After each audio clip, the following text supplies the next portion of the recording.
Okay, so Exodus chapter 20, starting with verse 1. Exodus 20, the Ten Commandments. And God spoke all these words, saying, I am the Lord your God who brought you out of the land of Egypt, out of the house of slavery. You shall have no other gods before me. You shall not make for yourself a carved image or any likeness of anything that is in heaven above, or it is in earth beneath, or that it is in water under the earth. You shall not bow down to them or serve them.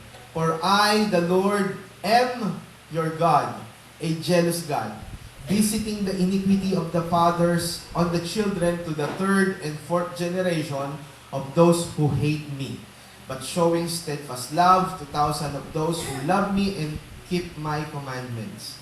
You shall not take the name of the Lord your God in vain, for the Lord will not hold him guiltless who takes his name in vain. Remember the Sabbath day to keep it holy. 6 days you shall labor and do all your work, but on the seventh day is the Sabbath to the Lord your God. On it you shall not do any work, you or your son or your daughter, your male servant, your female servant, or your livestock, or the sojourner within your gates. For in 6 days the Lord made the heaven and the earth, the sea and all that is in them, and rested on the seventh day. Therefore the Lord blessed the Sabbath day and made it holy. Honor your father and your mother, that your days may be long in the land that is the Lord your God is giving you. You shall not murder. You shall not commit adultery. You shall not steal. You shall not bear false witness against your neighbor. You shall not covet your neighbor's house. You shall not covet your neighbor's wife, or his male servant, or his female servant, or his ox, or his donkey, or anything that is your neighbor's. Let us pray. Father, as we begin the series in discussing the Ten Commandments, I pray that you would have mercy on us, for us to see the goodness and the beauty of the commandments that you gave the Israelites. And Lord, we believe that even these were given to the Israelites, it is also applicable to us, the church. Dalain ko po, nabigyan mo kami ng iyong kahabagan upang makita namin yung relevance nito sa aming mga buhay. Help us, O God. Kayo po ang siyang mapapurihan at maitaas. At kahabagan mo, Panginoon, ang iyong lingkod upang ma-deliver ko po ang mensaheng ito, Panginoon, with the right words na dapat namin maintindihan sa umaga ito. Thank you, Father God. To you all the glory and honor and praise. In Jesus' name we pray. Amen. Okay. When you say Ten Commandments, actually, bihira ang church na pinag-uusapan nito. I don't know if within your Christian life, diniscuss sa inyo yung Ten Commandments in preaching. Okay? Maybe in Bible study, na binanggit sa Exodus 20 that this is the Ten Commandments, but nakita niyo ba kung gaano kahalaga yung Ten Commandments? Gusto niyo subukin natin na hindi importante sa inyo ang Ten Commandments? Sara niyo yung Bible niyo. Paki-recite niyo sa akin ng kompleto yung 10. I bet hindi niyo kayang i-recite ng kompleto.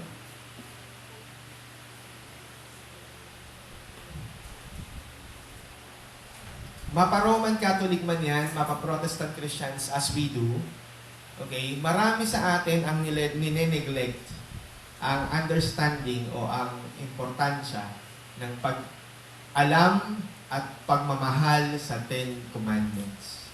Hindi ko sinabi na ilagay nyo sa dingding nyo yan, ilagay sa damit, ipaprint sa damit, magpagawa kayo ng t-shirt na meron nakalagay na Ten Commandments o panyo na nakalagay ay Ten Commandments. Hindi ganun. Hindi ganun ang pagmamahal sa Ten Commandments. Okay? Hindi ko rin sinabi ang katulad ng ginawa ng mga Israelites na minahal nila ang Ten Commandments kasi ginawa nila itong anting-anting. Okay? Kung naalala ninyo, ang Ten Commandments po ay isinulat mismo ng Panginoon by His own fingers in the tablets dun sa Mount Zion. Tapos binigay kay Moses, saan nilagay? Sa Ark of the Covenant, kasama nung sample ng mana. Okay? Kasama nung sample ng mana, nilagay doon sa Ark of the Covenant. Kaso, kaya nila minahal yon kasi iniisip nila na kapag daladala nila yung Ark of the Covenant, hindi sila matatalo sa any war. Pero pinakita ni Yahweh, mali kayo.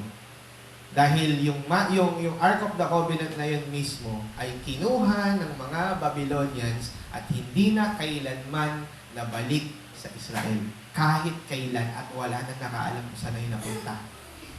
When I was still in the Bible school, meron pang isang grupo na, kasi naging palaisipan sa mga estudyante. Tinanong ng teacher namin, saan na kaya napunta yung Ark of the Covenant? So maraming hanapin natin, kasi swerte yun eh. Kung nasaan yung Ark of the Covenant, siniswerte yung may hawak nun. Hindi po totoo yun. Kasi kung babasahin ninyo, merong time na dinala yung Ark of the Covenant, hindi swerte ang idinulot nito. Okay? Binukol yung mga pinagdalhan ng Ark of the Covenant. Hindi sila sinwerte. Binukol sila. Okay? So wala doon sa physical na 10 Commandments yung swerte. But na kay God. Okay? Actually, hindi nga swerte. It's His blessing. Okay? Tapos, hindi yung literal na 10 Commandments na sulat, yung importante, but how you love to obey that commandments. Okay? So, ito po yung aking i-deliver sa inyo ngayong umaga. I hope na makita natin yung beauty ng 10 Commandments. Today po, hindi ko muna sisimulan yung alinman doon sa kautusan. But ipapakita ko sa inyo yung beauty ng pagkakasulat nito, ano yung impact nito dapat sa atin, ano dapat yung ating iisipin in regards to the 10 Commandments. Kasi iniisip natin that the 10 Commandments is passé. Kumbaga parang luma na yan, that is for the Old Testament. Actually, hindi nga yan, hindi nga yan dapat sinusunod kasi commandments yan, law. You were wrong. Ano sabi ni Christ? Bakit daw siya dumating? Para ba i-abolish ang law? No. But to fulfill the law.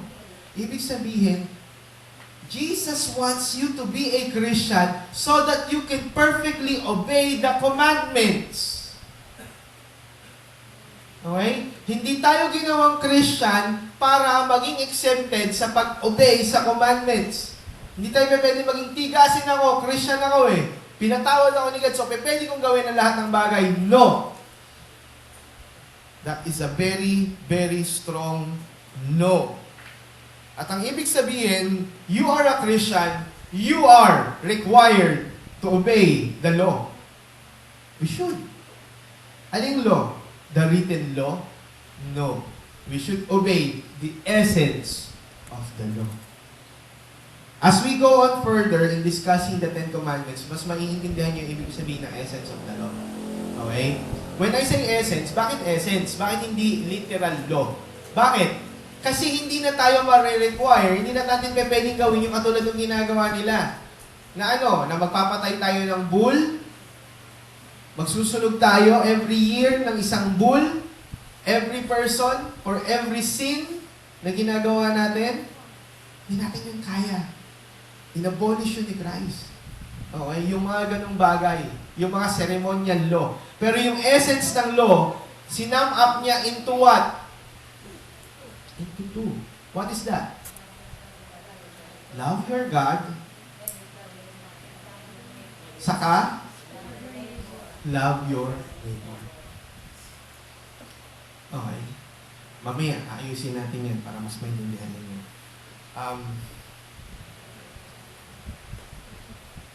Sabi ng isang book na binabasa ko about the 10 Commandments, sabi ni Arthur W. Pink, okay, there can be not possibly a practice of God's will without knowledge. Sabi niya, hindi mo pwedeng masunod ang God's will kung hindi mo alam yung knowledge o yung understanding. Ano yun? Saan manggagaling ang pagsunod? Manggagaling lang ang pagsunod kung mayroong utos. Tama? Mga anak, sino dito ang hindi naging anak before? As in, lumitaw na lang kayo, hindi kayo naging anak. Meron ba? Meron ba? Wala, di ba? Lahat tayo naging anak. Yes.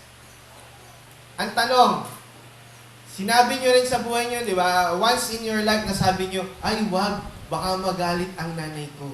Ay wag, magagalit ang tatay ko. Paano nyo nalaman yun na magagalit ang nanay nyo at magagalit ang tatay nyo?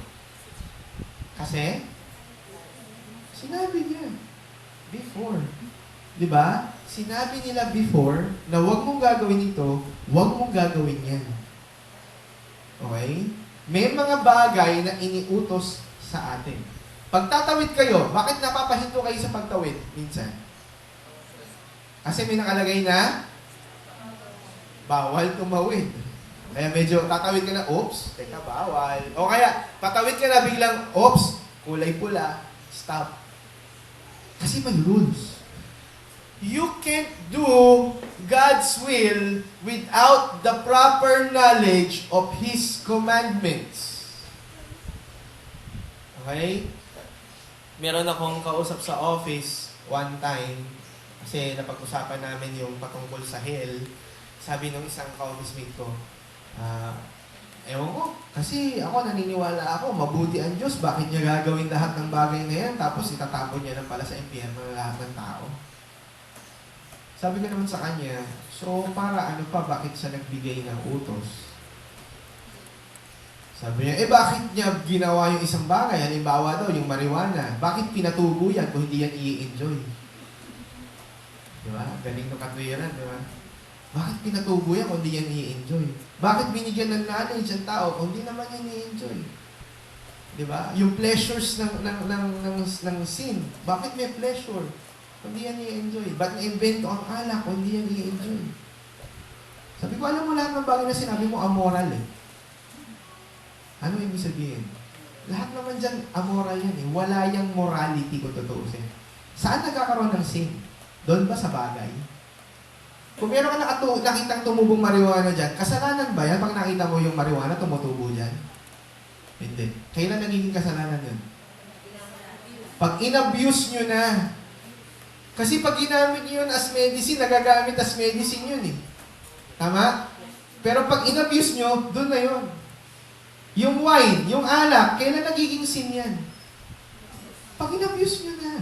Pag ginamit nyo yan sa pagluluto, walang problema. Di ba? Pag ginamit nyo yan sa party na talaga namang kasama sa meal, actually, pag kumain kayo sa hotel, kasama yan sa meal. Wine. Di ba? Kasalanan yon? Hindi. Kailan yung nagiging sin? Pag in-abuse nyo na. Di ba? Sa mga may asawa, ang sex ba kasalanan? Hindi. Kailan yung nagiging kasalanan? Pag outside marriage. So, saan nang gagaling ang sin? It's not on the things or the objects that is given to us. Sin comes from dun sa taong nagdi-disobey dahil alam mo, sinabi ng Diyos, mali itong bagay na ito. Okay? So, people were commanded to, kumbaga, people were commanded to obey the law. So we should be expected to obey it. Okay? Ngayon gusto ko makita niyo muna, ano muna yung dapat ninyo i-consider o dapat niyo makita gaano ba kabigat yung law na binigay sa Israel. Punta tayo sa Exodus chapter 19.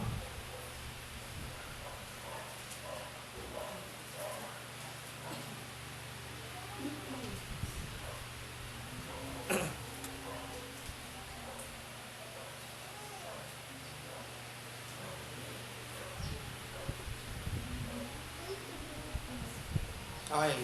Tingnan nyo. Israel at Mount Sinai. Exodus 19. Basahin natin para maintindihan nyo ng buo.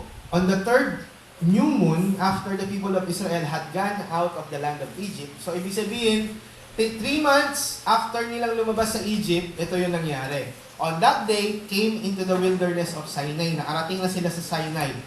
They set out from Rephidim and came into the wilderness of Sinai, and they encamped in the wilderness. There, Israel encamped before the mountain while Moses went up to God. So, si Moses, regularly, he prayed. So, punta siya sa mount. Tapos, the Lord called him out of the mountain saying, "Thus you shall say to the house of Jacob and to tell to the people of Israel, you yourselves have seen what I did to the Egyptians and how I bore you on eagle's wings and brought you to myself." Ano gusto sabihin dito ni Yahweh? Nakita niyo kung paano ko lunudin yung mga Egyptians. Iningatan ko kayo na parang eagle sa malabay na pakpak. Malawak na pakpak na katulad ng eagle's wings daw, sabi ni Yahweh. Ganun ko kayo pinrotect. Okay? At dinala ko kayo dito. Sabi niya ganun. Verse 5, "Now therefore, if you..." Nagbibinata si Pastor. "Now therefore, if you will indeed obey my voice and keep my covenant, you shall be my treasured possession among all people, for all the earth is mine." Pansinin ninyo yung gustong sabihin dito, this is like a memorandum of agreement or contract that Yahweh is offering the Israelites. Para siyang isang kontrata na ino-offer niya sa Israel. Nakikita niyo yun? Akin ang lahat. Parang sinasabi ni Yahweh, akin ang lahat. Pero itatangi ko kayo if you would obey me. Kung tutuusin, walang magagawa ang Israel. Kung gusto ni Yahweh, pwede rin silang puksain. Pero ano sabi niya? Gusto ko eh. Gusto ko. Umiral na naman dito yung sovereignty ni God. Okay? Akin ang lahat. Sabi niya dyan. Akin ang lahat. Pero gusto ko kayong itangi. Gusto ko kayong piliin. Kukunin kayo out of many nation. Sundin niyo ako. Itatangi ko kayo. Okay? So yun yung gusto sabihin dyan. You shall be my treasured possession. Verse 6. "And you shall be to me a kingdom of priests and a holy nation." Gagawin ko kayo na isang bansa na puro priest. Bakit? Para maging super special ang Israel? Anong purpose? Bakit sila gagawing priest? Ha? Ano kaya yon? Dito nalito ang marami at dito ang inisip nila na nagkaroon lang ng favorite si God. That's wrong. And sabi dyan, nilinaw dyan, that God will make them a kingdom or nation of priests. Ano ibig sabihin? Ano ang priest? Kung sa Israel itatayo yung temple at sila ang magiging priest, anong gagawin nila?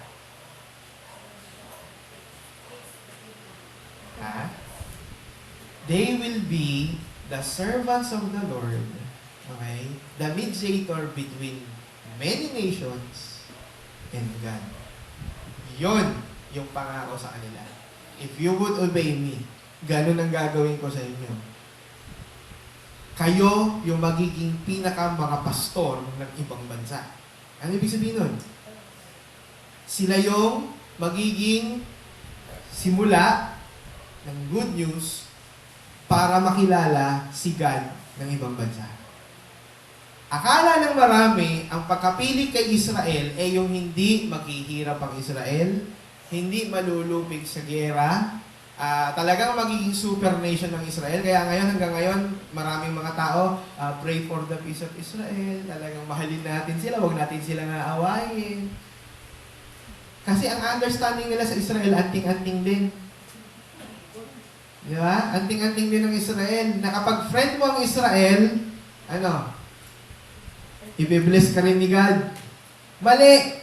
Ang design ni God sa Israel, gagawin silang kingdom and nation of priests na sa kanila manggagaling ang yung pangangaral o sila yung magiging priest ni God papunta sa ibang nations. Nangyari ba yun? Nangyari hindi. Anong hindi? Nangyari yun. Ginawa yun ni God through the 12 disciples. Diba? Hindi lang siya naging literal na merong mga handog na tipong merong templo tapos doon naghahandog sa Israel. Hindi na. Hindi ganun ang nangyari. But binuo ni God yung tinatawag na church.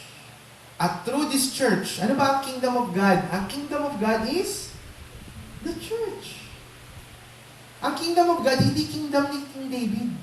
Hindi yung kingdom ni Solomon. Hindi yung kingdom ng mga kings. Ang kingdom of God is the church.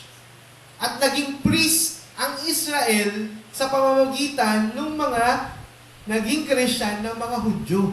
Sila yung pinagmulan ng pangangaral ng Ebanghelyo. Kaya nga natupad ni God yung sinabi niya sa Israel nang hindi nila naaakalang matutupad. Bakit hindi nila inaakalang matutupad? Akala nila hindi natupad yung pagiging king ni David forever. Bakit? Naputol yung kingship. Di ba naalala nyo? Sabi ko sa inyo, nung sinakop sila ng Babylon, si Nebuchadnezzar, sinakop si Jehoiakim, yung last king ng Judah. Ano nangyari kay Jehoiakim? Hindi nagkaanak. So, akala nila naputol. Ang hindi nila alam, doon sa kapatid, dumaloy yung dugo papunta kay Jesus. Okay? So, hindi napansin. Akala nila naputol yung lahi ni David. Akala nila, hindi totoo yan. Hindi naman naging king forever yung lahi ni David. That's what you think. Kasi yung king forever, hindi king na mayroong corona ang tinutukoy. But king forever, kasi si Jesus yung tinutukoy na king. King of kings. Okay? Nakakaalam ng marami, okay, ang Israel is the nation ng priest na tipong maghahandog doon. Kaya ngayon, meron tinatawag na Wailing Wall, yung katabi ng mosque. Alala niyo, kung nakapunta na kayo ng Israel, tama ba, Sister Bilal? Malapit sa mosque is the Wailing Wall.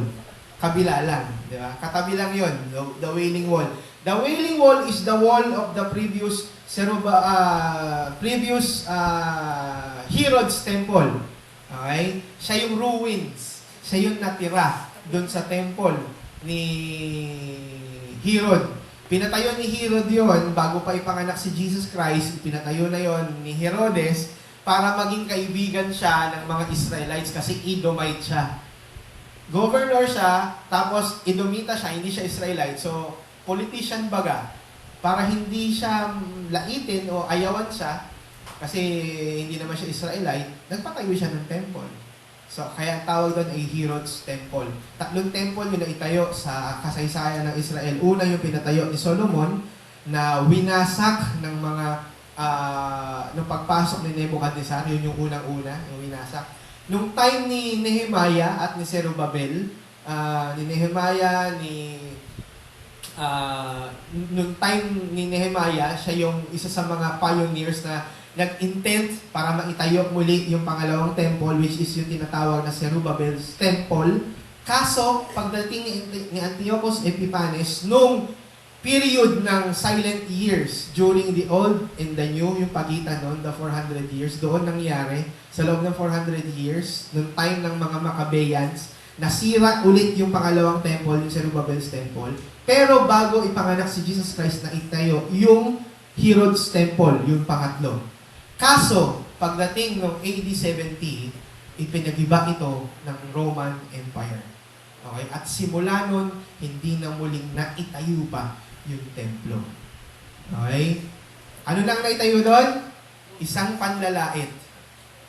Ang itinayo po doon ay yung mosque ng mga Muslims. Okay? Isang matinding sampal sa mga Israelita. Pak! Dahil hindi nyo kinilala si Yahweh, gibain natin yung templo at tayuan natin ang mosque. Isang Diyos na kabaliktaran at kabalintunaan sa harapan ni Yahweh. Si Allah. Okay? Templo ni Yahweh dati, ngayon tinabihan ng templo ni Allah. Kaya ang natira is the Wailing Wall. Kaya siya tinawag na Wailing Wall kasi the Jews always go there to wail. Bakit po? Bakit po siya na ano? Kailan po ba itatayo ulit? They wail. They cry. The crying wall. Naglalagay sila ng mga kasulatan. Yes, the prayers, kasi doon nila yon itinatabi. Kaya hindi rin sila malayo sa mga Catholics. Kala nyo? Ang mga Roman Catholics, pinapahid ng mga Roman Catholics yung kanilang mga panyo doon sa mga figures o doon sa mga statue, sa mga santo-santo. Sila, yung kanilang mga prayer request, sinisiksik nila doon sa mga pagitan ng mga ng wall. Tapos saka sila iiyak-iyak doon. Para rin kayo nagpunta ng Quiapo. Kasi wala lang kandila. Pero puno-puno rin ng prayer request. Okay? Ang akala ng marami that Israel is magpapatuloy yung kanilang role as priest, as in literal priest, na sila yung magpapatay ng mga hain. Hindi nila naintindihan na ang sinasabing papataying hain ay hindi literal na hayop. But sino? Si Christ. Tapos na. It is finished. So wala nang saysay kahit itayo pa uli yung templo. Wala nang silbing magtayo ng templo. Why? Namatay na yung handog, which is si Christ, at nagawa na maging priest ng Israel through the role of the apostles. Kaya nung sinabi ni Christ sa kanila sa Matthew chapter 28 verse 19 and 20, "Go ye, preach the gospel, make disciples of all nations." Yun yung katuparan nung sinasabi dito sa Exodus chapter 19. They will be priests among the nations. "And you shall be my witnesses in Samaria, in Judea, in Samaria, and into the ends of the world." At natupad nila yun. At naitayo ang kingdom of God through the church. Kaya huwag na kayo mag-antay ng literal na kingdom na tatayo o uupo si Jesus doon sa literal at itatayo pa muli yung templo. May nakita pa ako doon na isang architectural design. Magkatabi yung mosque sa kayong templo. Kasi daw, ganun kagaling si God na yung peace, magiging peaceful ang earth. Peace? Paano magiging peace? Papayagan ni Yahweh na peaceful ang Muslim at ang Christian? Na hindi kinikilala si Jesus? Peace? Hindi kailanman yung gagawin ng Diyos. Hindi kailanman niya lalaitin yung kanyang salita. Hindi niya kailanman sisirain yung siya mismo ang nagbigay. Ganon kabigat ang scriptures. Okay? Now, tingnan nyo to. Verse 7, "So Moses came and called the elders of the people and said before them all these words that the Lord had commanded him. All the people answered together and said, all the Lord has spoken, we will do." Lahat daw ng sasabihin ng Panginoon, i-recite ni Moses sa mga Israelites. Ang mga Israelites naman, magre-respond. Magre-respond sila, parang salmo responsolyo sa mga Catholics. Okay? Lahat ng sasabihin mo, susundin po namin. Yon ang reply ng mga Israelites. Pag sinabi ni Moses, "Thou shalt not commit adultery," lahat ng sasabihin nyo, susundin po namin. Yun yung kanilang response. Okay? "And the Lord said to Moses, Behold, I am coming to you in a thick cloud, and the people may hear when I speak to you, and may also believe you forever." Ito yung isang privilege na mangyayari kay Moses. Si Moses yung kakausapin ni God doon sa taas, sa tuktok ng mountains. Pero ang mga Israelites, maririnig nila yung sasabihin ni God. Kaya yung napapanood ninyo sa Ten Commandments, mali yun.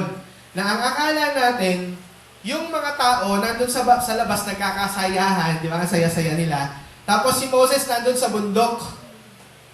Siya lang nakakarinig. Mali. Si Moises nasa bundok, nagsasalita si Yahweh. Sa baba, dinig na dinig nila. Pero sa kabila ng pagdinig nila, nagsayawan pa rin sila pagkatapos. At pagkatapos nun, ang ginawa nila, gumawa pa rin sila ng golden calf. Sa tingin niyo, paano hindi magagalit ang Diyos? Hindi nila pwede sabihin, "Hindi mo namin kayo narinig eh." Hindi. Habang nagsasalita si Yahweh, doon sa tuktok ng Mount Sinai, punong-puno yun ng clouds. Punong-puno ng thick clouds na nagkikidlatan yung clouds habang nagsasalita si Yahweh. Imagine ninyo. Naalala nyo nung Yolanda? Hindi ba marami sa atin nung walang tigil ang pagpe-pray? Bakit? Ang dilim-dilim ng paligid. Tapos kidlat ng kidla, umuulan, bumabagyo. Nung nandun kami sa Hong Kong, yun yung time na umulan ng hail. Parang jole na maliliit yung mga yelo na bumabagsak. Sanay na sila doon eh. Ganun talaga doon. Dahil sa lamig, tapos sasabayan ng ulan, nagiging yelo yung ulan. Okay? Nung nandun kami sa Disneyland, nung gabi, bumagyo. At habang naglalakad kami, talaga yung kidlat, talagang gano'n. Kaya sabi ko sa sabi, doon tayo sa safe. Doon tayo sa merong malapad na bubong. Kumidlat man yan, kasi ang lapad-lapad ng parking area. Tapos makikita mo talaga, ang lalapit lang nung kidlat. Nung time ng Israel, nasa baba lang sila ng bundok. Ang Mount Sinai, kung nakita nyo ang Mount Sinai, it's not that tall mountain. Actually, hindi siya mountain kung Pilipinas ang pag-uusapan. It is just a hill. Sino sa inyo arating na ng Bohol? Nakita na kayo ng hill? Gano'n lang kababa? Baba lang, kaya nyo akyatin sa araw, di ba? Kaya. Kahit hindi ka mountaineer, kaya nyo yun. Hindi siya stiff eh. Kaya nga sa Psalms, merong binanggit si David, who can ascend in your holy hill? Naalala niyo yun? Who can ascend in your holy hill? Bakit? Hindi naman kasi matataas ang mga bundok sa Israel. Kung natatandaan nyo din, when Jesus' sermon on the mount was being delivered, ang akala natin, sermon on the mountain talaga, as in mountain na bundok, na parang bundok, Sierra Madre, Apo, hindi ganun ang bundok sa kanila sa Israel. Hills lang. Yung Sinai is just a hill kung i-compare sa Pilipinas. Kaya nga pwedeng mag-akyatan kahit mga bata. Kaya nga nasusundan si Jesus eh. Kaya sundan. So mababa lang. So isipin nyo yung baba na yun. Punong-puno ng thick clouds. Dinig nila yung boses ni Yahweh. Pero after they heard what the commandment says, they still choose to build or to create a golden calf. Po. Kasi ayun sa nabasa ko, parang yung mga tao nainip sa kanilang pagbabalik ni Jesus. So, kailangan nila i-share, gumawa sila ng Yun nga po yung pansinin nyo doon. Bakit sila nainip at bakit na kailangan gumawa? Sila mismo yung nakarinig. That you shall not create any. Di ba? It only means that they are really stubborn. Lumabas sila ng Egypt pero hindi nila handang sambahin si Yahweh. They just want the benefit of going out of Egypt. Gusto lang nilang lumabas sa Egypt para mahinto yung slavery. Pero they are not willing to obey God. Just like many Christians nowadays, we just like to have the blessings of being a Christian. Masarap kayo maging Christian. Bakit? May nagpe-pray sa'yo. Di ba? Pag-pray nyo naman ako. Pagka may problema ka, meron kang makakausap, meron magpapayo sa'yo. Pero pag sinabi ng mali ang kasalanan ginagawa mo, wag naman. Mabait naman si God. Alam nyo ba, puso ko? Alam nyo ba? Defensive na no? Ayaw na. Okay, continue tayo. Verse 8, all the people answered together, and the Lord had spoken, we will do, and Moses reported the words of the people to the Lord. And the Lord said to Moses, behold, I am coming to you in a thick cloud, and the people may hear when I speak with you, and you may also believe you forever. When Moses told the words of the people of the Lord said to Moses, go to the people, tingnan nyo tingnan nyo yung preparation. Go to the people and consecrate them today and tomorrow. And let them wash their garments and be ready for the third day. 3 araw. Unang araw, magsiligo kayo, maglaba kayo ng mga damit nyo, magpalit kayo ng malinis na damit. Pangalawang araw, maligo kayo ulit, magpalit ulit kayo ng malinis na damit. Pangatlong araw, maligo kayo ulit, magpalit ulit kayo ng malinis na damit. 3 days, they should have cleansed themselves. Ganon katindi yung preparation, ha? Di ba? Tapos pupunta tayo sa church, di tayo liligo, di tayo tututbrush. Yeah. Pero anong time nila, bago sila papuntahin dun sa Sa baba ng Sinai. Sa baba ng Sinai lang ha. Hindi sila aakyat. Sa baba lang sila ng Sinai. 3 araw silang pinagsunod-sunod na dapat silang maligo at magpalit ng damit. Consecrate, ang sabi niya. When you say consecration, hindi lang yung ordinaryong ligo. This is a special ligo na dapat nilang gawin. Matindi yung kanilang paniligong ginagawa at paglilinis ng kanilang katawan. Hindi lang yan yung tipo magbubuhos lang, magsasabon. Okay? So, kailangan kasingit-singitan nila malinis. Yun ang consecration.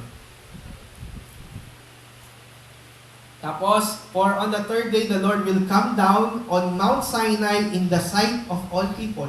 Makikita ng lahat. Okay? Mawi-witness ng lahat. Verse 12. And you shall set limits for the people all around, saying, take care not to go up into the mountain or touch the edge of it. Wag na wag kayong hahawak man lang kahit sa dulo ng bundok. Doon lang kayo sa baba. Doon lang kayo sa gilid. Okay? Sabi, whoever touches the mountain shall be put to death. Bakit? Pag dumako si Yahweh doon sa bundok, that mountain becomes holy.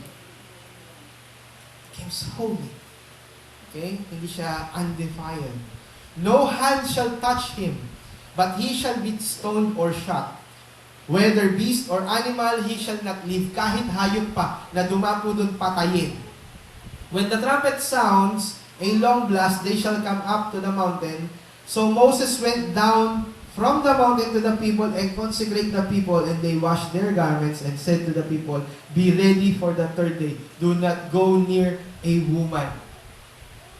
Walang pwedeng makipagsiping sa kanila for 3 days. Okay, ganon katindi yung consecration. On the morning of the 3rd day, there were thunders, lightnings, and thick cloud on the mountain, and every loud trumpet blast, so that all the people in the camp trembled. So, takot sila dahil yun yung kanilang nakita. Then Moses brought the people out of the camp to meet God, and they took their stand in the foot of the mountain. Now Mount Sinai was wrapped in smoke because the Lord has descended on it in fire. Thick clouds, lightning, thunder, ganun yung senaryo, punong-puno yung buong hill ng Mount Sinai. Biglang may bababang apoy galing sa langit. Na-imagine nyo kung gaano katindi yung ganong klaseng senaryo? Hindi ba, pag ganun yung nakita nyo, wow, nakakatakot. Pagka ganun yung nakita ninyo, yung scenery na nakita ninyo. And as the sound of the trumpet grew louder and louder, Moses spoke, and God answered him in thunder. The Lord came down on Mount Sinai to the top of the mountain, and the Lord called Moses to the top of the mountain when Moses went up. Okay? Tapos ano nangyari? And the Lord said to Moses, go down and warn the people lest they break through to the Lord and look, and many of them perish. Also let the priests who came near to the Lord consecrate themselves, lest the Lord break out against them. And Moses said to the Lord, the people cannot come up to the Mount Sinai, for you yourself warned us, saying, set limits around the mountain and consecrate it. So, nilagyan nila ng bakod yung buong Mount Sinai. Okay? Bakit ko yan pinapakita sa inyo? Gusto ko makita ninyo kung gaano kabigat yung pagkakabigay ng Ten Commandments. Gusto ko makita ninyo kung gaano ito kabigat yung impact sa kanila. Tapos, sa panahon natin ngayon, baliwala lang. Nung panahon nila, kailangan nilang makonsecrate ng 3 days. Okay? Kailangan nilang hindi lumapit. Kailangan silang yumuko lang, mag-bow down lang doon sa paanan ng bundok, at they should carefully listen to what God is saying. That is the great impact of God giving them the 10 Commandments. When God said to them, you shall not have any other God, gaano yung kabigat sa kanila? na nilinis nila yung kanilang sarili, nagpakumbaba sila sa harapan ng Panginoon, nakikinig sila ng ganong katindi, tapos sasabihin ng Diyos, wala kayong ibang magiging Diyos kundi ako. Gano'n dapat kapilat ang impact nun? Sa ating mga kapatid, when we understand, okay, sa pag-discuss natin sa Ten Commandments, gusto kong makita ninyo kung gaano kabigat ang impact ng Ten Commandments. Pag pinag-aralan natin that you shall have no other gods, you shall not have no other gods. Pag sinabing igalang mo ang iyong ama't ina, igalang mo ang iyong ama't ina. Galing yun kay Yahweh. Utos yun ni Yahweh, hindi lang yan dahil Pilipino ka. Ay, ang mga Pilipino, magagalang yan, nagmamano yan sa mga magulang, nagpopo at opo yan sa mga matatanda. Yan ang mga Pilipino. This is not just being a Filipino. This is what the Bible is saying because Yahweh told them so. So we should. When the Bible said that you shall not covet, you shall not covet. Kasi mabigat ang impact nito. Hindi siya basta-bastang Diyos. Okay? So, doon pa lang sa scenario pa lang na yun, pinapakita na hindi sila dapat polluted. Tama? Consecrated sila eh. So, hindi sila dapat polluted. Okay? They should be ready to stand before the Lord. Okay? Tapos, iniisip rin nila that the mountain is holy. Inisip din nila that the place that this God is standing is holy ground. Iniisip din nila na yung Diyos na nagbibigay is a holy God. Marami sa atin ang hirap na hirap ang pagsunod kasi iniisip natin na bawal kasi yan. Pansinin niyo pag nakikwentuhan ng dalawang magkaibang relihiyon. Anong relihiyon mo? Iglesia ako. Ano ba ang iglesia? Ay, bawal kaming kumain ng ito, bawal kaming ganyan. Bakit ang naririnig nyo kasi sa kanila ay laging bawal ang ganito, bawal ang ganyan? Kasi they only think that these commands are prohibitions. Pagbabawal. Hindi nila ito nakikita na ito ay kagustuhan ng kanilang Diyos. So dapat yan din ang gustuhin mo. Halimbawa, ito, makaka-relate dito ang mga mag-asawa. Si lalaki, ang gusto niyang adobo, walang sabaw. Maraming bawang, walang sabaw, okay? Naluto sa toyo. Alam niyo yung ibig sabihin? Adobong tuyo. Ayan yung tawag nila, adobong tuyo. Kumbaga, nagmamantika lang. Hindi siya masabaw. Sarap yun. Oo, maraming bawang, di ba? Itong si babae naman, lumaki siya sa bahay, sa kanilang tahanan, na ang kanilang adobo ay masabaw. Di ba? Na ang adobo nila ay ginagawang sabaw yung toyo sa kamantika. Di ba? Sinasabaw sa kanin. Nagpakasal silang dalawa. Okay? Hindi pa pwede na ang adobo nila ay dalawa. Tama? It's either susunod si babae na gustuhin yung luto ni lalaki o piliting kainin ni lalaki yung nilulutong adobo na alam ni babae. Tama ba yun? Ngayon, hindi mo sasabihin yan, halimbawa, ang nagbigay, ang nag-giveaway ay si babae. Niluluto niya yung adobong tuyo ni lalaki. Nagpunta yung kanyang mga kapatid sa bahay. Okay? Ate, ano ulam? Adobo. Wow, adobo! Tawa-tawa yung mga kapatid. Nung hinain na, ang adobong inihain ay yung adobong gusto ni lalaki. Bakit ganito yung adobo mo? Okay? Ano sasabihin ng babae? Bawal kasi dito yan Bawal kasi dito yung adobo natin. Ganun ba yun? Hindi. Ano sasabihin niya? Yan kasi ang gusto ni kuya mo. Nagigets niyo ako? We obey, hindi dahil sa bawal kasi. We obey kasi yan ang gusto nung nag-uutos sa atin. At dahil mahal tayo nung nag-uutos sa atin at mahal natin yung nag-uutos sa atin, we will obey. Nakuha niyo po? Yung ilustrasyon ng adobo? Nakuha niyo po ba, naintindihan ninyo? Na hindi dahil sa bawal sa bahay na ito ang sabaw? Diba? Bawal kasi dito sa bahay na ito ang sabaw, hindi ganun eh. Kundi, yan kasi yung gusto ng lalaki.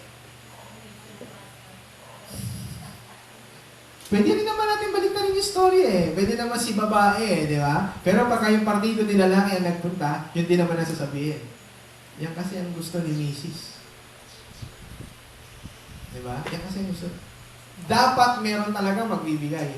Sa sitwasyon natin sa pag-obey sa commandments, hindi pwedeng si God ang magbigay. Hello? Pwede ba yun? Na si God ang siyang susunod sa atin? Hindi.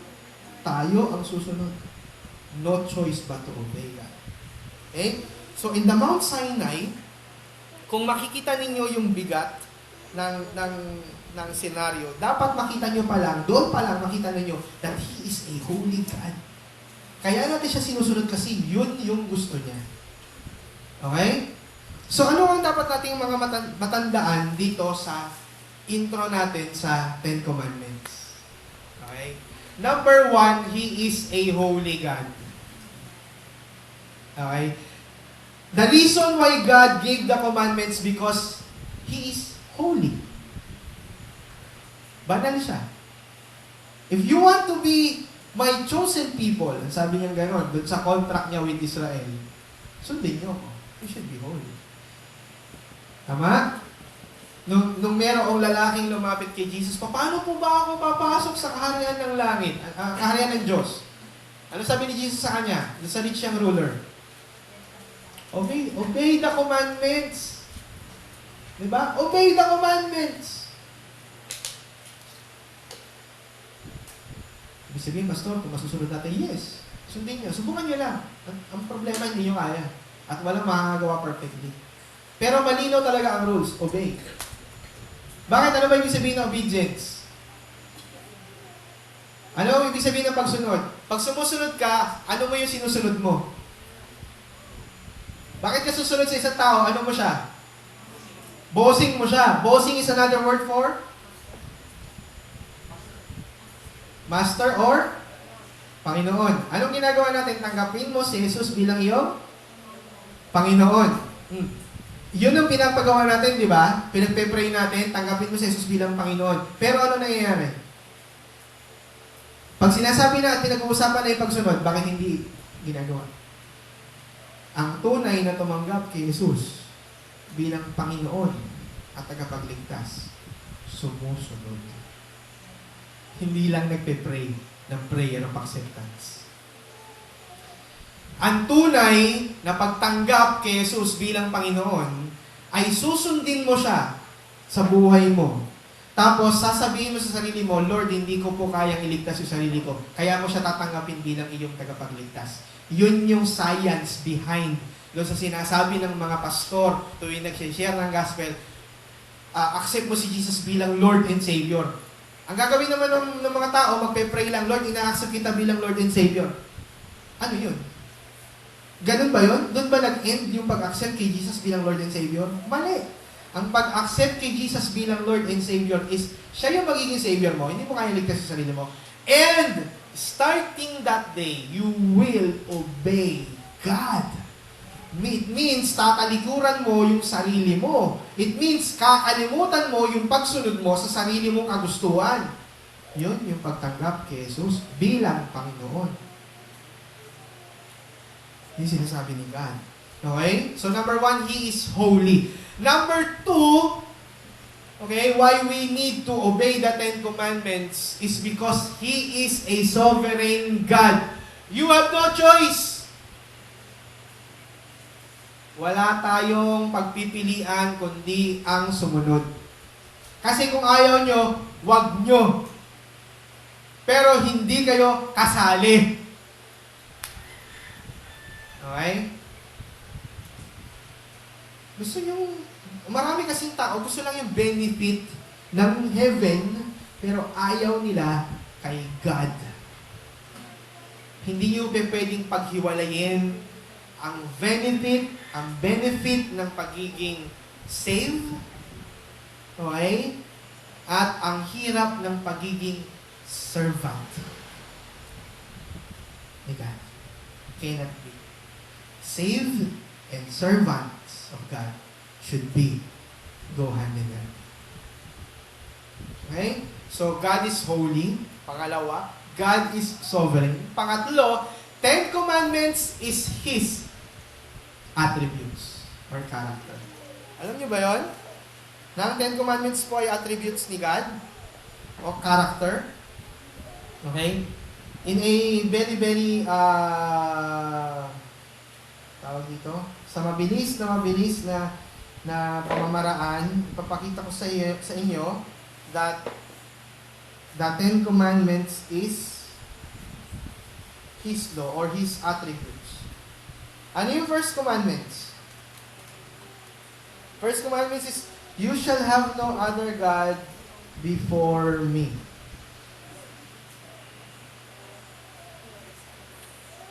Anong attribute yun? Anong katangian ng Diyos yun? He's the only God. Nag-iisa lang siya. Kaya niya sinabi na huwag kayong magkakaroon ng ibang Diyos maliban sa akin. Bakit? Kasi wala namang iba.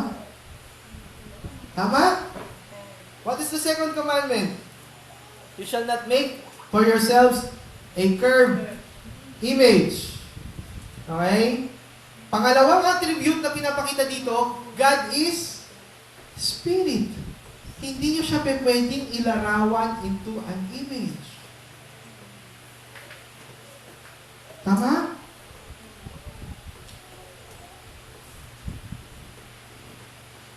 Pangatlo, third commandment, you shall not take the name of the Lord in vain.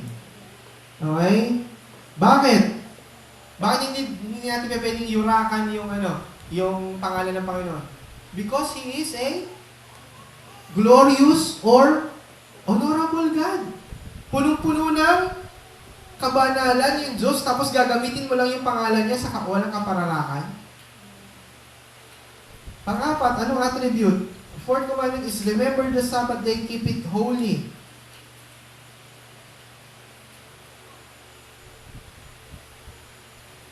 Ano yun? Ano yung nun? Ano yung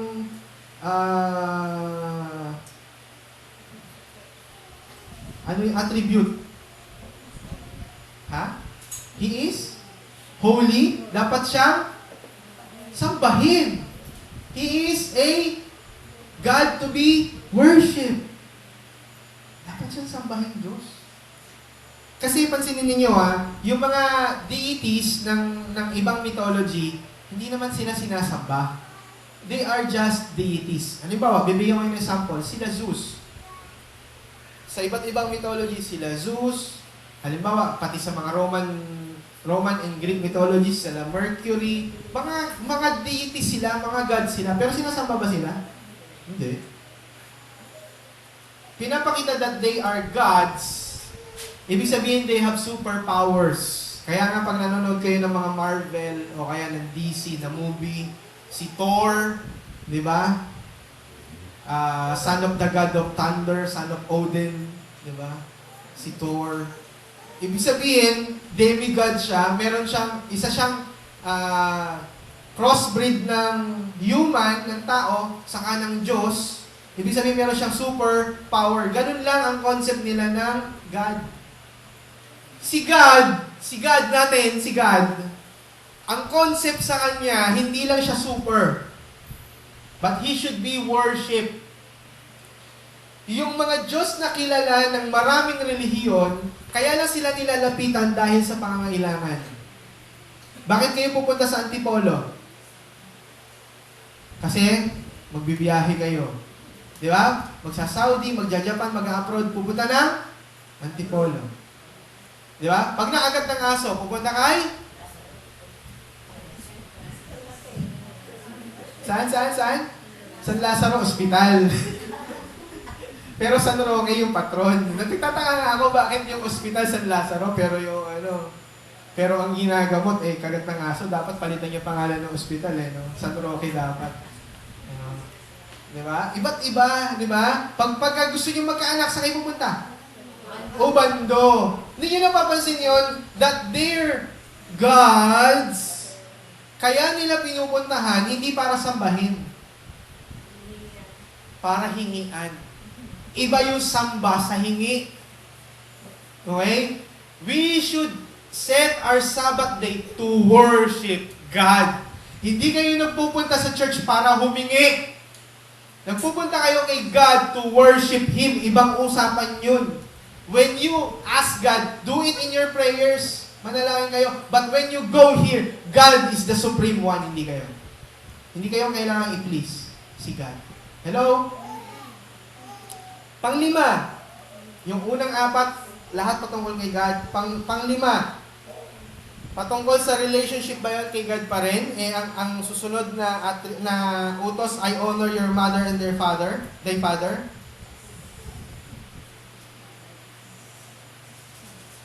Ano sa tingin nyo? Bakit kailangan igalang ang ama at ina? May attribute ba si God na pinapakita doon? Yes. Yes. Ano yun? God is what? God of order. Matanda. Nauna sila. Mas marami silang natutunan. Naranasan na nila yung ibang bagay. Dapat mo silang igalang. Tama? Kaya yung ama, lagi namin sinasabi, anak, ngayon pa lang kayo. Kaya kami ang parents nyo kasi naranasan na namin yan. Kung gusto nyo, palit tayo, kayo yung parents. Ayaw naman. Susundin nyo kami. Hanggat kami, lagi namin sinasabi sa amin, hanggat kami ang parents nyo, susunod kayo. Kasi kami ang parents eh. Yun yung role namin. Ngayon, kung kayo na yung parents, kayo naman yung susundin nung mga anak yung susunod sa inyo. God is a God of order. Di ba? Kaya ang mga anak na hindi sumusunod sa magulang at binabastos ang kanilang magulang is also showing that they don't have a God of order. Okay? Pang-anim, sixth commandment, you shall not murder. Okay? Ano yun? Anong attribute ni God ang pinapakita doon? He is the source of life. Diba? Seventh commandment, you shall not commit adultery. Bakit ayaw ni God na mag-adultery ang isang tao? Because He is what?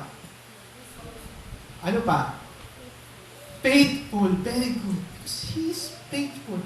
He wants us to be faithful na katulad niya. Tapat. Di ba? Kaya nga jealous siya eh. Jealous God. Okay? Kasi faithful siya. You shall not steal. Bakit? Ba't mo kailangan magnakaw? Ano ba si God? He what? He provides. When you steal from somebody, you are showing that God is not enough. Hindi sapat yung binibigay ni God sa'yo, kaya kailangan mo mag-steal sa iba. Kaya kailangan mo magnakaw. Okay? Ninth, you shall not witness against your neighbor. God is what? He is the way, He is the truth. Kaya hindi ka dapat nagsasalita ng mali laban sa iba. At panghuli na commandment, you shall not covet. Okay? Bakit hindi dapat nagko-covet? Bakit hindi dapat nagko-covet?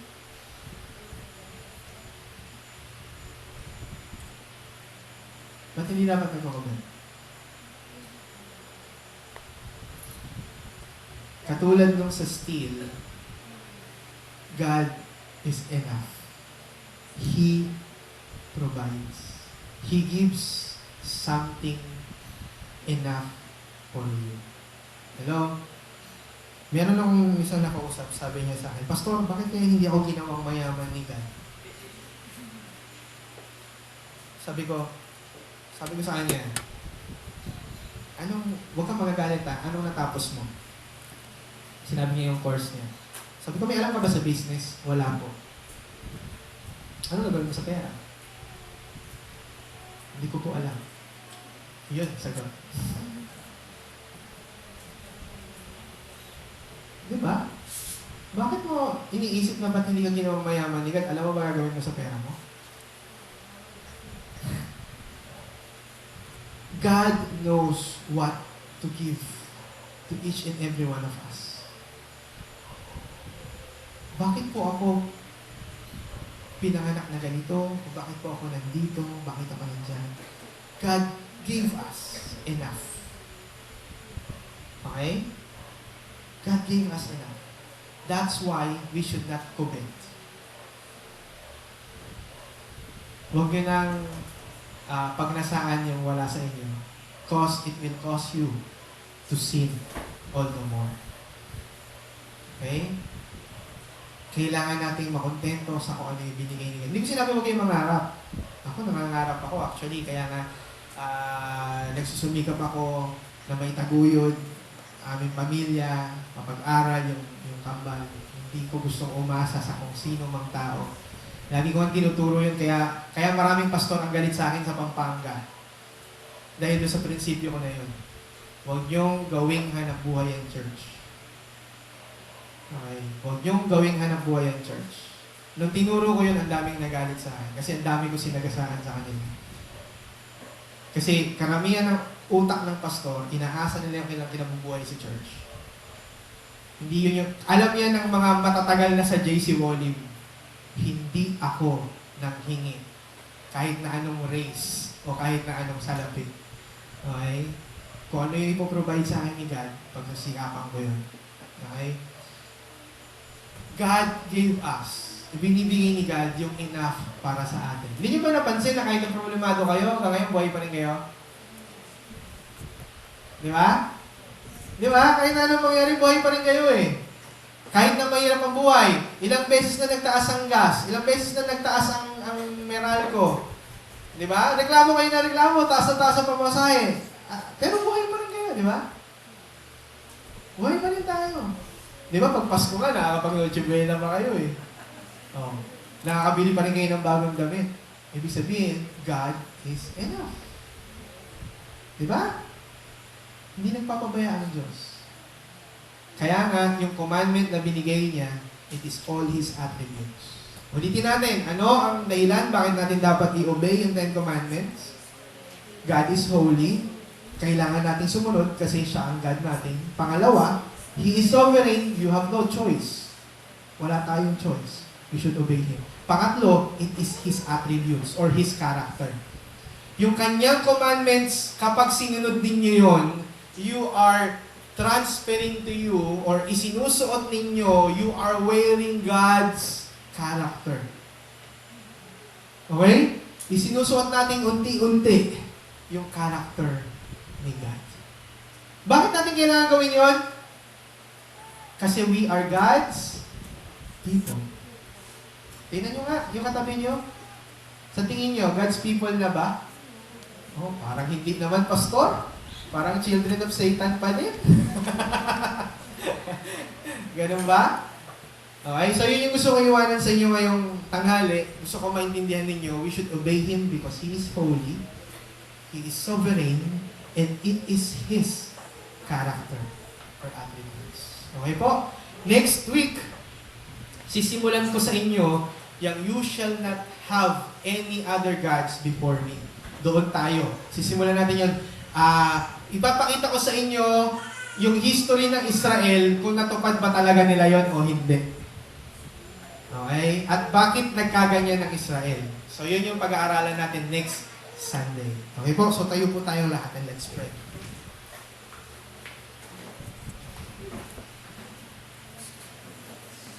Father, we thank you that the commandments were given to Moses and written in the scriptures so that we may read it and understand it and live through it in our lives.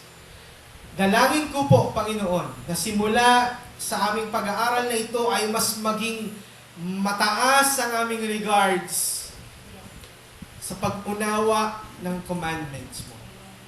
We should always understand that the whole scriptures are interpretations of your commands and your attributes. I pray, O God, na sa pamamagitan ng aming pag-unawa sa mga salita mong ito, ay mas lalo pa naming maipamuhay, Panginoon, ang naisin mo, ang kalooban mo sa aming buhay.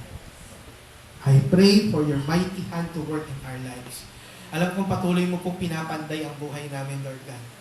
Patuloy niyo pong inaayos, patuloy mong ginagawang banal.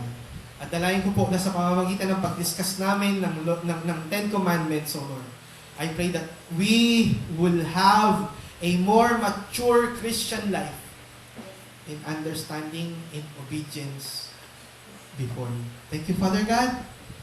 Dinudulog ko po sa iyo ang bawat isa sa amin na naririto for us to be obedient sa lahat ng sandali ng aming buhay. In Jesus' name we pray. Amen. Okay po.